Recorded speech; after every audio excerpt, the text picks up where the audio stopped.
Hi gang, you're in for a treat today. Today we are going to be spending some time with Mark Council of Logie Timber, and he's going to be talking to us all about how you can use homegrown timber to accelerate the value of your development projects. Let's jump in.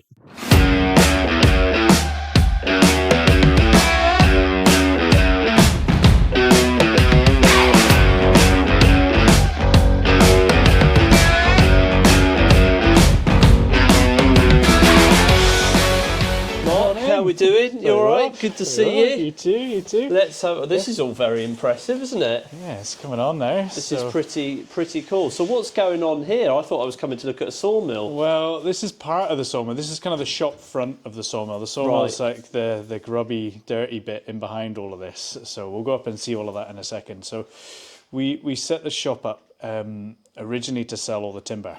That was the main thing. You know, the hardwood offcuts, all the pieces of timber that the sawmill produces. You've got to have a shop front to it, and we're super lucky. That was one of the best bits of advice we got when we first set up the sawmill, actually, is if you need a shop and you need to have minimal staffing on it so that people can come up, have a wander around, not take up the guys who's on the sawmill's time, because if they come off the sawmill, wander around and chat to someone for an hour and someone buys £5 worth of timber, it's a waste of time. So you've got to have a shop front like this. It makes a big difference, and we're super lucky that the steading has about 70 to 80,000 people a year come through this place, so it's huge footfall. So we've not had a look around the place at the moment. So there are lots of other retail. Absolutely, there's loads of well. independent shops here. So we've got the garden centre next door that's owned by Panny, who's Alex's mum, who owns the estate. Right. And then there's a gallery. There's a really nice cafe. There's a bookshop. Yeah. There's a candle shop. There's loads. It's a really cool place. So the majority of people just come here for a coffee and a wander around the all the woods and the river. But so we set this place up back in 2019. I think we originally set the shop up. COVID. So just before bloody COVID, yeah. And that was it would have been 2019, because we had the shop in the garden centre for a while. Yeah. So that was even cheaper. So we had very little overheads. There's no staffing costs. So the staff that were in the garden centre were putting stuff through the till. So it was a good test of concept, you know. It was a good thing just to kind of go, does this work? Is it gonna behave like we hope it will? And as it grew, this place came up. This used to be the old whiskey and gin shop. Right, okay. So this came up as available. We jumped at it and then extended again into the back to make more room. I'm loving the corrugated iron. It's cool, isn't it? Yeah, it was just we had a couple of we had one tree job that a tree had gone through a big shed and there was loads of tin on the roof. We're like, that'll work. It reminds me of my dad's old shed. Lumps of corrugated iron all over it, and it always pulls. The nails always pull through, don't they? The sheets end up it was great. Around all over the place. It was such an easy thing to build with. We did have to paint it with a protective something to stop the rust and everything getting onto clothes, but it was super cheap, dead easy to do. And the shop was actually designed and built by Claire and Dave from a company called Yellow Broom, who lived just outside Granton. Yeah. So they did the design work for this section particularly, and then Mona, who used to work with us, did the design for the bit at the back, but she's down in London now. Because it's never good if you give the children tetanus, is it? Exactly. I mean, some of them would be alright, but So this part is all clothing. Cool. So this is all Carhartt and Ridgeline. We do a bit of Haglofs. But the Haglofs stuff, they do an amazing workwear brand, which we're going to try and get a little bit more in, and I'd love to get hold of the Patagonia workwear stuff as well, but they just don't do it in the UK at the moment. So if anyone on your YouTube channel or podcast knows, it would be awesome. Well, funnily enough, I do know. Don't like name dropping on the podcast. I do know some people that have quite big country clothing stores, so Matt Holland at Holland Country Clothing, and I think he does like 10 million all online. Similar to us. So just like that's it. Well, not yet, but you're getting there. Exactly. But getting there. But I didn't even know Haglofs did workwear. Yeah, it's not really workwear. It's like really heavy duty outdoor wear. But they started off in the forestry, Haglofs, that's where it started, doing clothing for the forestry brands. So now they've moved into this. But Carhartt sells brilliantly, and we wear it all the time. It's all we wear, because it just works, it just lasts, and it's such hard wearing. So who's the like ideal customer for that sort of stuff then? Yeah, it's a real mix. There's the two. I always think about it as like there's a very big swing between people that are really using this stuff. You know, like you get your foresters and your keepers and your woodworkers that are coming in and they're trashing it. You know, they're genuinely really using this. And then you get the stuff of the people that have watched Yellowstone and gone, I want to look like Rip, you know, like that kind of crowd that have just come in and gone, we'll just wear it around town, which is great because it's amazing how it does appeal to both. It's really good at what it does, but it also is really cool. It looks awesome as well. I could just imagine the old dads at the bottom of the garden in their sheds with their big thick 100%. Big thick jackets on, doing a bit of woodworking, and I can see some lumps of timber out the back. Yeah, absolutely. So all the clothing sits in this front bit, and then this is the tool room. So this has everyone loves an axe. Everyone loves an axe. The Groundsfurs axe. They do the best splitting axe in the world, like this one here, and they do a slightly longer one as well. I had one years ago. Unbelievable. It's absolutely, it's phenomenal. Like. And the difference between a felling axe and a splitting axe is night and day. If you've ever tried it, it's unbelievable. So they are fantastic. They're not cheap, but they've got a lifetime warranty on them as well, so they last forever. So this is the tool room. It's got all kinds of woodworking bits and pieces and tooling. We're going to change this around. Actually, we don't like this Petromax stand in the middle. So Petromax do all kinds of outdoor cooking stuff. Oh right, okay. And they do like the best steak cooking pan the world's ever known because it's like fully cast iron, you know. It's like super heavy, gets crazy hot, makes the best steak. But they also, you know, you're meant to use it outdoors, but know, obviously, all kinds of other tooling and stuff in here. And then this is why we're here. You know, this is what we originally set the business up to do in the first place. Was supply, you know, hardwood, Scottish hardwood timber. And make it really accessible and really easy for people to get their hands on. That's the specialism, is it? Scottish 100%. Hardwoods. Yeah. That's why we set the business up. I had a tree surgery company before all of this nonsense, and then, you know, just spent far too many hours and times just taking a huge saw through 200-300-year-old hardwood logs, splitting them up for firewood, or even worse, just leaving them in the woods to rot. And it was just heartbreaking to see. So we set the business up with a goal originally to just do hardwood. That was what we started. And then there was a sawmill just up the road at Altyre Estate that was working, and they were doing larch and Douglas fir, so they were carrying that part of the market. They shut, and then we started to get inquiries for larch and Douglas fir, which has since kind of taken over quite a lot.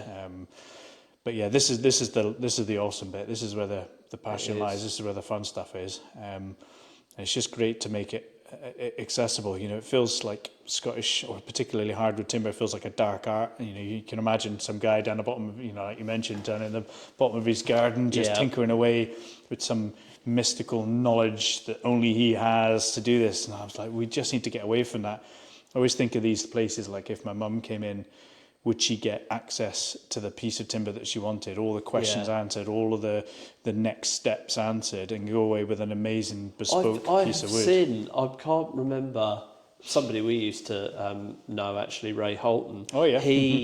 I'm sure he used to have some timber that was sawn out just sitting on bearers in his garage. Probably. And you do see that, don't you? 100%. All over the place. Yep. Because, like, I mean, obviously I'm English, and we never used to, there is no elm in England left now, so I know this is a piece of beech that I've got my hand resting on, but I can see there's bits of elm in here. But that's really unusual to get hold of big lumps of elm, isn't it? We're very, very lucky that we've still got a good stock of elm logs and a good supply of it, and we still get timber offered or through tree surgery work as well. Like, we're still going out cutting elm trees down and taking them back as well. So we're very, very fortunate. We are starting to look at doing veneer as well, hardwood veneer, like sawn constructional veneer. So instead of the slice stuff, put it on the mill, then you cut it to sort of 2, 3 or 6 mil, and then calibrate it through the sander.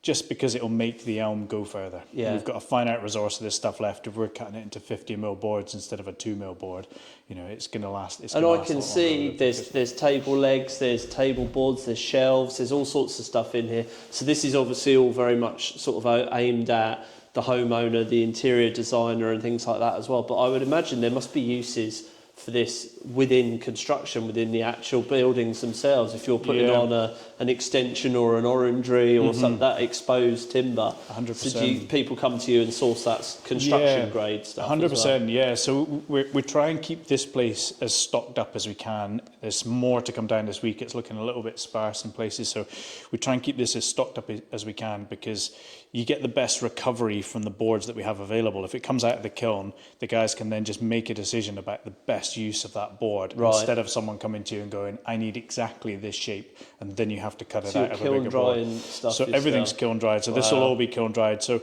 it's a real slow burn, and that's why the business had to pivot a little bit and do a bit more softwood. Yeah. Because hardwood, when you cut it, we have to let it air dry. You don't have to, but we decide to let it air dry for at least a year and inch to get it down to about 20% moisture content before it goes into the kiln. So a 2-inch board will be 2 years before it's anywhere near ready for the kiln. Right. And then it will probably sit 4 to 6 weeks in the kiln, really slow, really gentle.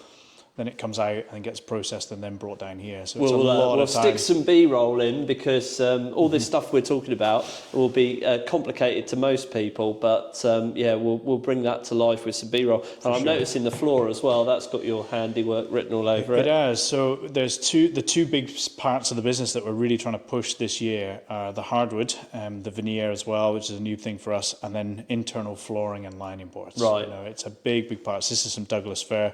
First attempt at it for ourselves, loads of learning. We've done a lot of it since then. We've got much better. We put in a whole new kilning system. We've got a better knot filling system. You know, we're always looking at improving the systems, improving the processes. So, yeah, internal flooring and lining boards are something we're really Because, I mean, where would you, if you wanted larch for flooring, where would somebody normally go for it? You can't. It's very hard to find. Yeah, the kind of original thought process was it would be cool to do Scots pine, Scottish hardwood, softwood, solidwood flooring. But there was nowhere doing it, so we've tried to revive that, and we'll do we'll do sort of 4 different softwood species. So we'll do Douglas fir, which is this, larch, western red cedar, which is no good for flooring but does lining boards because it's too soft for flooring, and then Scots pine. We're also doing beech and hopefully birch and elm flooring as well, but they're a little bit slower going. The beech one looks awesome. Yeah, because a lot of what you buy, it's just laminated. Just a veneer over the top. Just a veneer. Exactly right, yeah. And some of them are, some of the cheaper stuff is such a thin veneer that you'll only get one sand out of that floor and you're done. You have to replace it. You know, so. And it's hellish expensive anyway, so you might as well invest the money and do it properly from day one. Exactly Excellent. Right. So I bet you have problems with children in here picking up and lifting and shifting and that's definitely something we need to try and refine actually. And a simple option is just putting a chain or a rope around the boards just to stop that from happening. But it's quite tactile anyway, isn't it? People want to definitely stroke your wood. Cut that out. Don't cut that out. Leave that in. That's funny. No, leave that in. We'll leave that in. That's awesome. They can stroke away all they want. That's fine. But the goal is to try and just make it accessible. People should be able to come into here, pick up a tabletop, pick up the leg kits, take it home, assemble it, put a bit of oil on it, and get an absolutely bespoke, one-of-a-kind piece of Scottish timber. Just thinking like the history, we've done a few pieces of wood where they've come from really important places. We had some from Gordonston School, Darnaway, like really, really key locations. And we put a bit of time into researching what that tree would have seen in its lifetime. So we had one tree from Gordonston was like 450-year-old oak tree, and it was from the lawn right outside Gordonston, the school. I know so exactly. It was an incredible tree. Yeah. Cool. So now we're up at your sawmill. This is pretty impressive. There's a lot going on here. So talk us through, what have we got? What's happening? What's occurring? So we set the business up back in 2017 when we first started. That's Alec over there, whose family owned the estate, and myself and him own the business half and half. So I had a tree surgery company, met Alec, and then just pestered him solidly for about 6 months until he decided to give in and let us build a sawmill on his ground. So so all of this is pretty much how it went. This is a whole lot of yew that we've just bought from Gordonston School. So this will go, Ollie over there, you can just see Ollie wave, and so he looks after all of our hardwood stuff. So he's the head of our hardwoods. So he'll take all of this up the track. Everything gets numbered and tracked. So it will go onto Airtable. So we'll be able to record when it came into the yard, how much it costs, species, length, all that good stuff. And then that goes up the track until it's time to mill. Then again, it gets split and then put onto Airtable with each of the boards. It sits for a couple of years, then goes into the kiln. Then it will finally end up at the shop. So a long process. So it's probably going to be 3 years probably until this stuff's available for the shop. but it'll be So that must have amazing. that must have led to extensive cash flow dramas in the early days. It's a really good point. It still does sometimes, to be honest, because when a good parcel of timber comes up, sometimes you just have to just suck it up and try and get hold of it. And we're, as we mentioned down at the shop there as well, we're moving a lot more into doing the larch and the Douglas fir and the softwood side of the market. And that is sporadic with its log supply sometimes, especially larch with the problems with Phytophthora killing lots of larch across the UK. It's becoming harder and harder to get hold of. So when a good parcel becomes available, sometimes you just have to suck it up and just cash flows are a pain in the arse, especially this time of year. It's really challenging. I'm conscious of the fact that you and I obviously have an understanding of tree surgery, timber, forestry, all that kind of stuff. Some of the people that are going to be watching this video in particular won't. They will not have a clue. Okay. They'll go to Jewson's, they'll go to B&Q, they'll pick the timber off the shelf. Yep. What is a sawmill? And what makes this operation different? Okay. So that's a really good question, actually. So most of the stuff that you'll get from the builders, merchants, Jewson's, all of that stuff would have come from one of 2 or 3 of the really big mills in the UK. So there's the couple of really big ones, James Jones, BSW, and then Glennon Brothers. They're the kind of 3 monster ones. There's a couple of others like Gordon's in Nairn and Tulloch's, and there's a couple of, but most of the timber that you'll be getting from the builders, merchants is James Jones, BSW, or Glennon Brothers. Right. And they are gigantic beasts. Like they'll be doing probably 20 timber lorries worth of timber a day, some of those machines. They are just monstrous throughput, which means that their actual cubic meter cost is quite low compared to, because they're producing so much volume. It's just the economies of scale, for sure. But they will focus purely on a couple of species. They'll do spruce and pine, and they'll maybe fluctuate a little bit outside of that, but those will be the 2. They'll also chemically treat most of that timber as well. So anything that's used externally, pine and spruce, neither of them are durable timber. Yeah. So they'll have to dip it in some nasty ass chemicals and make it suitable for outdoor use. We've taken a different tact.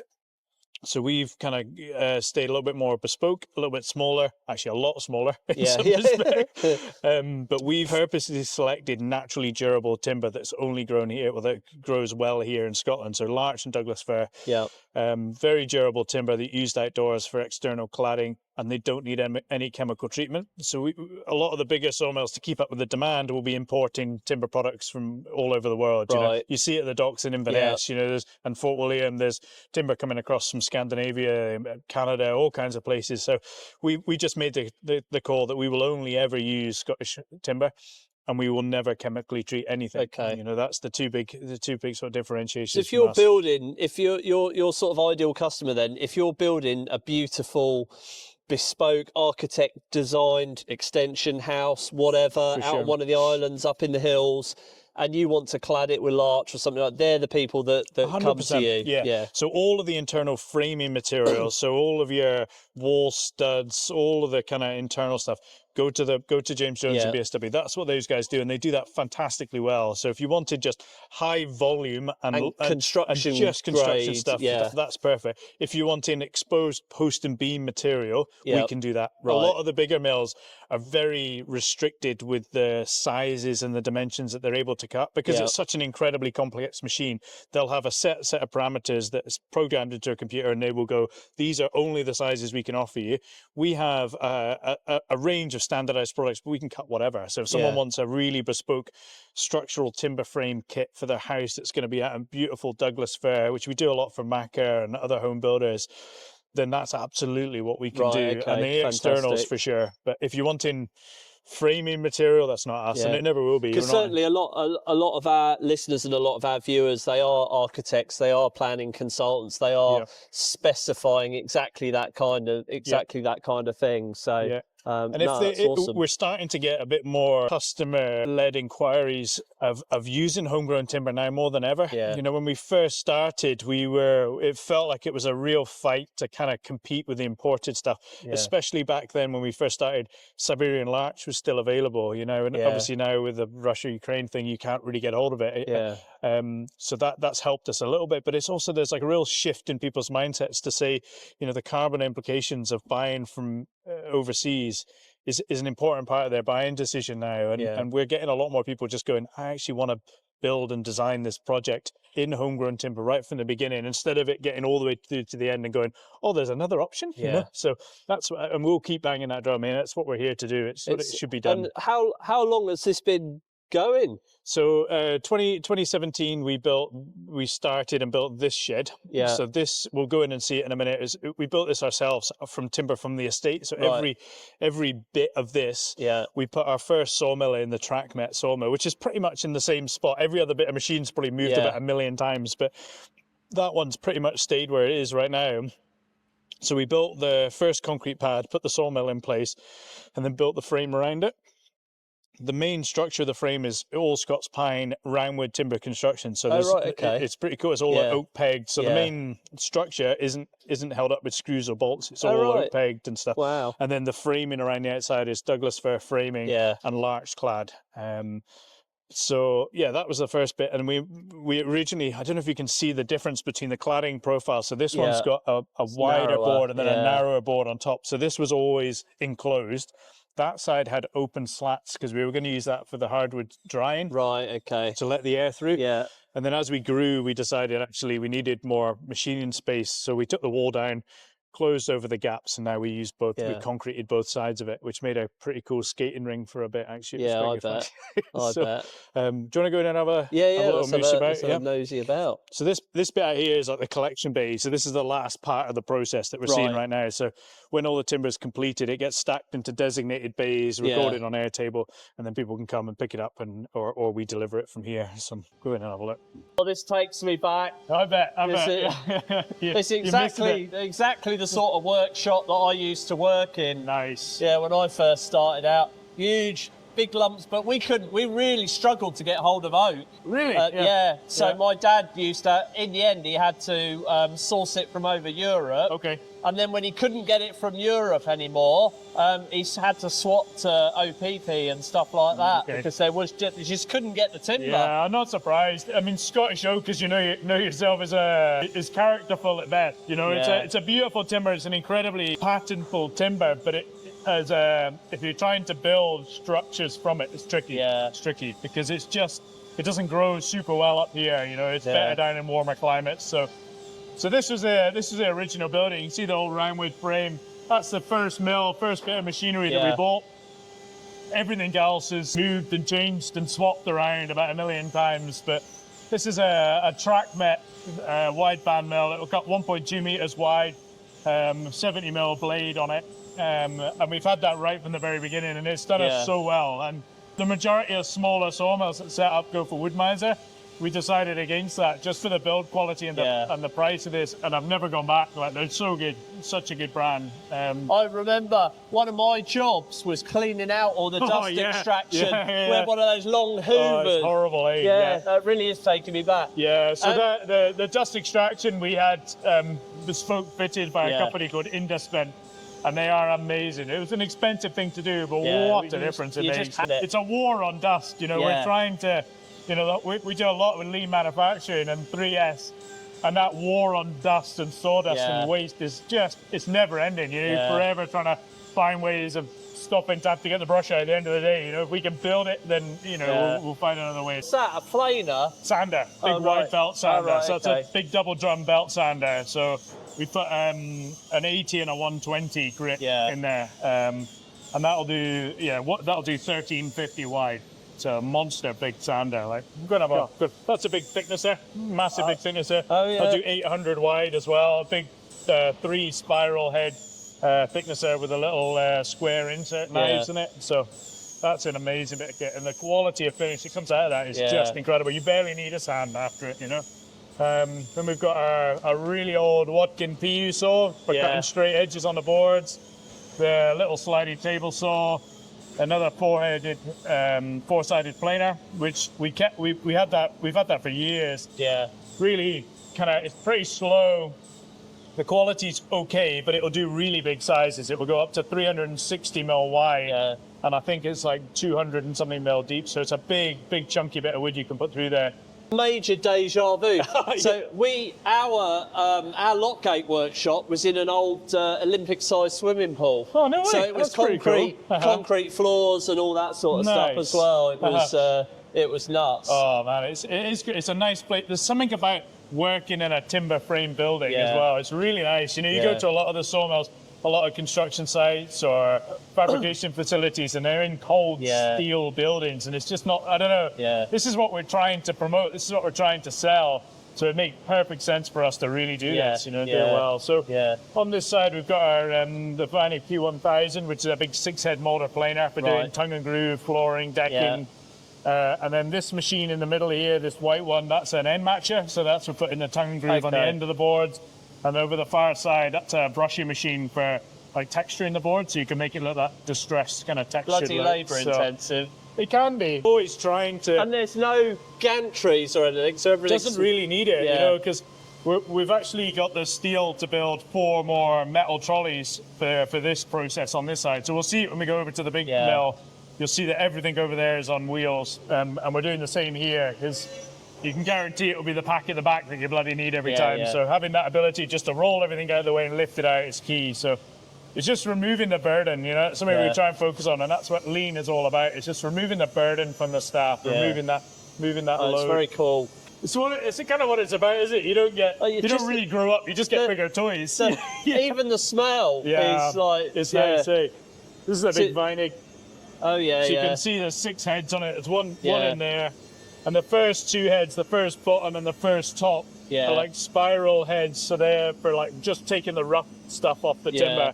And then the last one is a straight blade for like a really high quality finish. So it's an absolute beast. It's quite temperamental because it's CNC and it's gears and blah blah blah. But it's once it's working, you can be 25-30 meters a minute. You know, if you're like really, if 2 people, you can barely keep up with it if you're How going are you getting your so. power? Have you got a big so we've got 2 supplies. So there's a 100 kilowatt hour supply into this side, and then we've got a 300 over the other side as well. So this machine's actually run off of that supply, because this one's not big enough to run all of it. So this one does that kiln and the office, and then the other supply does the big shed, this, and then the other kiln and the other dust extraction system as well. So literally like being 16 again. So this is a bit I was talking about. You know, this is a we're going to put 4 metal trolleys into here.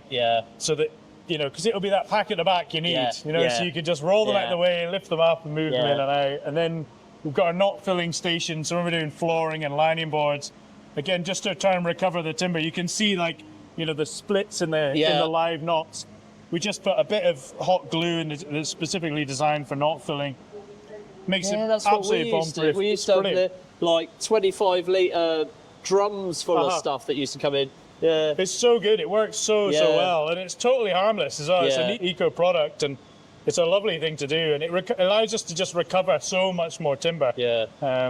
So that's a bit of cedar. Don't go to Jewson's. This is what you want. Yeah, absolutely. So that's Western red cedar, and that is it really? I would never say that was. It's amazing, and you feel the weight of it. Like, there's no weight in it. It's crazy, isn't it? Absolutely nothing. And that I can pretty much guarantee that will be going for a sauna build. We've done more internal linings for saunas in the last year than ever. You know, it seems to be a real thing at the moment. So. But we've got a really good supply of Western red cedar from Altyre, like 5 minutes down the road. We've got they've got a big stand of Western red cedar still standing. We could go and have a look at that actually. We just go and cut whenever we need it, take it away. It's so helpful. Like, it's so good. We've got a really good relationship with them. So. But again, like, you know, thuya is something that we would just throw through a chipper, isn't it? 100%. It was like 100%. A garden weed. 100%.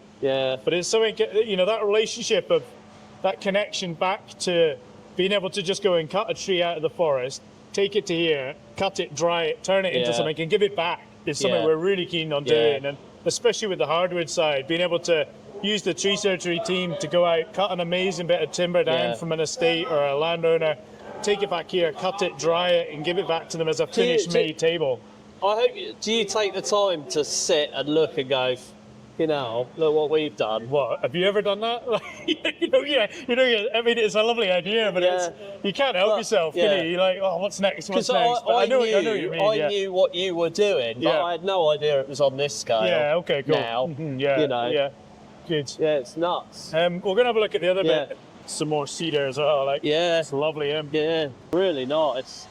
So this is the main production. That's a monster. This is a different machine altogether. So this is our full-blown production side of them. And one thing that we learned, and I'm glad we went through the growth process, because I think if you haven't had the days and days and months of lifting timber by hand off of the mill, you realise how labour-intensive that is. This probably wouldn't have happened so well. So we built the shed and designed the sawmill to work in conjunction. So there's like no posts in the way of key locations. There's space around all the machines, so you can get and access each one of them. You know, the layout of exactly where the doors are purpose built for a reason. So we're very, very lucky to be in a position that we could do that instead of having to like shoehorn the sawmill into a pre-existing building. So there's about 100 cubic meters of timber in that shed and about 22,000 screws. You know, it was a hell of a build. And we're pretty sure it's one of the biggest single span, like non-glulam beam sheds. It's 17 meters from side to side, and I think 55 meters long or something like that. But this is the main me-bore line. So over the far side of the mill there, the logs get loaded. And then they don't get touched until they come off this section here. Boards, and there's no waste material is touched. So all the backs, all the excess just falls straight into the chip line and is taken away. So it's no extra handling for that step, which is a really key part. The chip line was a hell of an extra expense, but man, it was worth every penny. So how much does a mill like that cost? About 800,000. Wow. Yeah. The full setup was about 800k. And then you've got to put your dust. Well, the dust extraction was included in that, but then the power upgrade as well to get in the 300 kilowatt supply was expensive. Well, that is the barrier for a lot of people when they're doing things on this scale, is getting the power in. We're very, very lucky that the estate here is so forward thinking. You know, we're very lucky. Yes, we pay a chunky rent every month. You know, we're paying them back a serious amount of money, and we borrowed some money which we also have to pay back, and so there's a lot. It's not as easy as it sounds, but we're very, very fortunate that they're open to the ideas and that they're willing to do this. We're just about to put another load of solar panels on this shed in the next couple of months. We've got a 22 kilowatt system on this one, but we're about to put another 200 kilowatt on this shed as well. So, because the electricity price is just hideous. We're probably $5 or $6 grand a month on electricity. You know, it's just horrible. Especially the kiln. The kiln's a 66 kilowatt heating kiln, you know. And it's only, energy costs are only ever going in one direction, aren't they? It's never going to get any better. It's so hard for business right now. You know, the energy crisis, the energy costs going up and up and up. Minimum wage going up again. Well, I was just going to say, it's all the turnover taxes, isn't it? You know, VAT, income tax, national insurance. And now you can't even have a pickup with seats in the back, you know. You can't even do that anymore. Well, this is it. They're just constantly kicking small businesses. And, you know, you look at the amount of people that you're employing here. And what you're doing out into the wider sort of Scottish landscape and business community. And it's, in fact, we're recording this on, 17th of February today, and I saw a thing this morning that unemployment now is pretty much at the height it was in COVID. That's disgusting, isn't it? And it's like, we knew that was coming. What a shame. You know, if you make it more expensive to employ people, what's going to happen? Less people are going to get employed. You're going to accelerate the adoption of automation and AI. Sure. The cynic in me says that was part of the plan anyway. Maybe, but it's a hard time. It really is. And, you know, trying to find people that are willing to work as well. It's also a bit especially in this environment, you know, it's whatever. It was -2 driving in here today. You're in steel toe cap boots. On a concrete pad. It's hard graft and you're lifting and carrying all day. We try and limit the amount of manual labour as we can, but it is a physical job. It's hard going, but you know, the temperature's not too much of a bad thing, because when you get started, you warm up pretty quick. But yeah, it is a challenge, and costs just continue. We're just about to do a pricing restructure, and some of our costs are going up with the kilning, particularly because the electricity cost is so high. but also some of them are coming down because we've got better at it, because we've got more efficient. But it's get tough. To the point where you just have to move it, you just have to pass it on to the customer, don't you? Yeah, unfortunately. And, you know, I guess in some ways you've almost got no competition in some instances because it is a premium product, I guess. To a point. The kind of challenge for us is a little bit geographical as well, because like hardwood we can ship all over the UK, no problem, because elm particularly they don't have down in England. But if we're going to ship larch cladding, there'll be another sawmill closer to someone else that can do it. So the haulage costs are really expensive. I mean, a timber lorry is about £80 an hour. You know, it's like, it just plus the VAT, it adds up so quickly. So yeah. Interesting. Cool. Right, where else do you want to have a look at then? The plan is to concrete this section between the two sheds at some point. And then one of the machines, you see that yellow machine at the far end there, that's an opticut, so it's like a crosscut saw that you mark on the board. If you've got a knot in the board, you take an orange crayon and just mark on where you want the machine to cut, and it will cut on those lines. But a lot of that material has to come from this side over to there. So if we can concrete this area, put them on trolleys, just roll it across and roll it back, you're cutting the need for a forklift, you're cutting down that waiting time, you know, so that's a big saving. It's only 40 grand's worth of concrete to go in here. Oh, I know, it probably is about that as well. It's not a bad guess, actually, Come and have a look at this. That's the bandsaw blades for this thing. So that's the little one. Right. So that's the old track net blades, and these are the new ones for this machine. So this machine, 200mm wide blades, they're about 550 quid each blade. So when you hear one go bang, you're like, oh no. But it doesn't happen often, to be honest. It's more likely that you'll smash it into a stone or something like that, you know. I bet when you pressed go on day one, it was amazing. It was amazing. Yeah. But we did have a lot of learning to do. You know, probably the first quarter after we put that in, we were nowhere near running well. You know, there's a lot of learning, a lot of kind of teething issues with the machinery and stuff like that. But now it's, you can see. I mean, see the benefit of that now is that you see it now. As you pull the mill back, pulls that back. You can follow it, hit the pressure plate, and it should kick it off this way. Yeah, and it just goes straight into the chipper, and that's it. Done. You know, it's like before that would have been on the other mill. So lift that off, put it done that. There you are. You know, so they're all in comms. Yeah. So we stock them down at the shop actually at Hellberg, and they've been okay. We've had a few issues with them, and we're looking at 3N as another option as well. But yeah, they're all in comms as well. So Kiwi's the kind of guy that looks after all the production out here. He used to be the kind of right-hand man at BSW, but Garten. So he's come across. Well, the mill cuts the width. So it'll cut the thickness of the board, so it'll cut it through and through into, I don't know what they're cutting today, 22s or something like that. And then it goes across to the other machine, which is a big circular saw. So the round wood comes in here by lorry. Yes, yeah. It gets stacked along here depending on the species and the sizes and the length. Yep. And then you're picking it up with the telehandler and taking it into the sawmill that we saw there. Exactly that. Yeah. And then the finished boards will come out of that bay, either that way or this way. This is another thing that we're working on at the moment. We've just put these new racking systems in here. You know, dry storage is always a killer for us, and because we're trying to go more into the internal lining boards and the flooring, we have to have a bit more of this. To be. So this is kind of the very beginning of the grand plan, is to continue this all the way along. So you're just using the eaves. We're going to put a roof on that top bar is going to be tinned on the top, but the long-term plan is to have another set of racks further out. That's arms on both sides that the side loader can drive up and in, and have racks on this side that the forklift can load, because we don't need this, you know, we don't need until about here, you know, so it's just all about efficiency, isn't it? Exactly right. So the idea is, and the material is loaded onto the trolleys, picked up with the side loader, driven straight into here and put as a stock. You know, all of the other, I'll show you this bit as well. You see the storage bays over the far side there. So the way most customer orders come to us is they come with it's very rare that someone just has one thing. You know, they normally go, I need a load of cladding, a load of framing and some decking. So our Airtable program allows us to separate those line items out, and each are then designated to different parts of the mill, but they're all given, that one order is given a bay.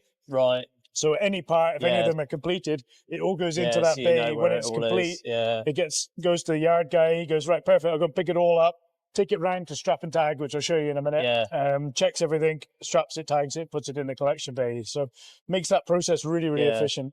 So yeah, this is the next kind of plan is we'll fill this one up and then we'll extend that way, Yeah. fill it up again, and then we'll build another another rack. But I don't want to get to the state where we're putting more inventory. I just want to put more of that undercover. Yeah. It's not trying to create more space Yeah. because inventory Look is after again is what a you've waste. got. Yeah. Exactly right. Yeah. And the better the water just kills it. Not that it matters, but it just goes grey. Yeah. And it makes no difference to the timber whatsoever, and it'll do it no, naturally. yeah. But unfortunately, people go, "Oh, it's a bit grey." Like it does, but it's still Yeah. exactly the same, and it'll do Yeah. it on the side of your house anyway. Yeah, exactly. So, Yeah. Yeah. It So always it's- looks beautiful when it's put on and then grey. Great. Yeah. It's kind of silvers Yeah. down. Yeah. Yeah. We're gonna have a wander around. Well, there's your Full of Mars. electricity box over there. Yeah, that's it. Yeah, there's a little substation in the corner there. So that was a funny. Obviously the ground is all owned by the estate, but they Yeah. have to sell SSE that little bit. That's stupid. Like They got no access to it. But yeah, you have exactly, it to- was just nuts. He had to Yeah. sell them that little square, whatever it is, 3 square meters or whatever. So Oh, that's where you do your strapping. this is a strap and tag area again. Just everything has its place and everything in its place. So all of the strapping rails are in line with where the sticker marks are. Yeah. So that it's just nice and quick and easy. All the tensioners are there, the buckles are Yeah. there, the reels are at the far end ready to Yeah. go. So it's just refining that process Yeah. and making things It's easier. just you just never think about these things, do you? Exactly right. I bet there's elements of this operation you never thought you'd have to think about when you started to put it it's a really together. good- yeah, 100%. Yeah. There's been so much of that. But I keep saying this to the guys as well. It's like if we had to just pick up a bit of wood and push it into a machine every day, you'd Yeah. shoot yourself. You just get bored Yeah. out your mind. But that forever looking for a way to make it better, quicker, easier, more Yeah. efficient, that's the bit that keeps you excited. Yeah. And I think Yeah. as a business owner, I'm sure you could say the same as well. It's like if you just had to turn up every day and do the job, you just get bored out your mind. Yeah, But it's that yeah, forever it's all looking about- for the improvement. What's Yeah. next? And building, and that's the exciting part. You know, that's the bit just that those keeps you little going. 1 to 2% improvements that massive. make a huge difference on the profitability Oh, as it's well. huge. You're absolutely right. You know, your turnover could look fantastic, but even if you just tweaked a couple of Yeah. things, all of a sudden you're into the profit and you're starting to make real money. It really does make a difference, all those little marginal gains. So, yeah. I'd hate to think what the gross profit is on it. Yeah. It makes me shaky even thinking about it. I think The costs are just exactly astronomical. right. You know, we've obviously got wage and electricity, which every business has. We, however, have the extra cost if you have to buy in your starting Yeah. material. You know, Yeah. you have to buy in the log to start the process. Watch your feet there. Yeah. Buy in the log to start the process, and then turn it into something. Whereas Yeah, if you had a business where you were just like an online business, yeah, you don't have to buy in No. a thing. You just straight into yeah, into sell. So, absolutely. Well, that so was yeah. brilliant. Thank you very much for showing us worries. around there. Oh, delighted It's, to show you around. It was what great. an operation. Yeah, it's coming. Never quite finished. No, absolutely, Yeah. absolutely. Yeah. So, folks, that is it for our little tour round here at Logie Timber. We will make sure this video is going to link to a podcast, and Mark and I are going to go and have a chat. And we will make sure that you can find out far more about what is going on here. We'll be putting in links to his website and contact details and all that sort of stuff. So that's it from us, and we'll see you on the next one.